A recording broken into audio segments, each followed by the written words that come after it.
সরকার কিসের জন্য আছে? সরকার মানুষের নিরাপত্তা নিশ্চিত করবে। রাস্তাঘাটে বেরোলে মানুষ অনিরাপদ বোধ করছে। আমি সরকারের কাছে দাবি জানাবো, অনুরোধ করব এই দিকে নজর দেওয়ার জন্য।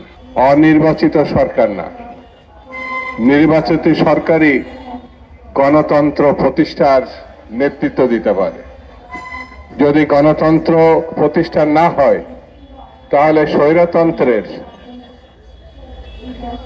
পতনের যে মানুষের আশান্বিত এবং মানুষকে সামনের দিকে যাওয়ার জন্য যে অনুভূতি তৈরি হয়েছিল তা কোনো না কোনোভাবে বাধাগ্রস্ত হবে, মানুষ হতাশ হবে।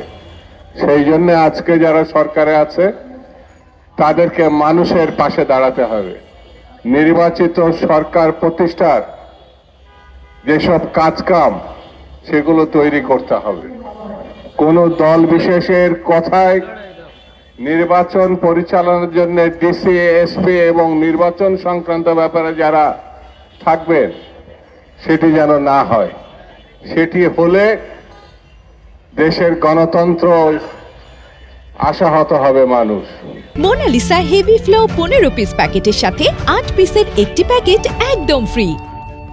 যেমন একজন বিরোধী দলের নেতা সরকারকে ব্ল্যাকমেলিং করতে চাইছে না কোণঠাসা করতে চাইছে আমি জানি না, তারা সরকারের অভ্যন্তরীণ কিছু কথা উল্লেখ করে বলেছেন প্রয়োজনে তা ফাঁস করবেন। এটি বড় মর্মান্তিক এবং নিঃসন্দেহে সরকারের জন্য শুভ কিছু বয়ে আনবে না। কোনো রাজনৈতিক দলের কাজ না সরকারের অভ্যন্তরে চর নিয়োগ করা, লোক নিয়োগ করা, ব্ল্যাকমেলিং করার কথা বলা, এটা শোভনীয় না। গণতন্ত্রের জন্য আইনের শাসনের প্রেক্ষিতে এটা পানিশমেন্ট যোগ্য, এটা বেআইনি। সেই জন্য আমি বলবো সরকারকে ব্ল্যাকমেলিং করে যারা সুবিধা নেওয়ার চিন্তা করছেন সে ব্যাপারেও সরকারকে সতর্ক থাকতে হবে।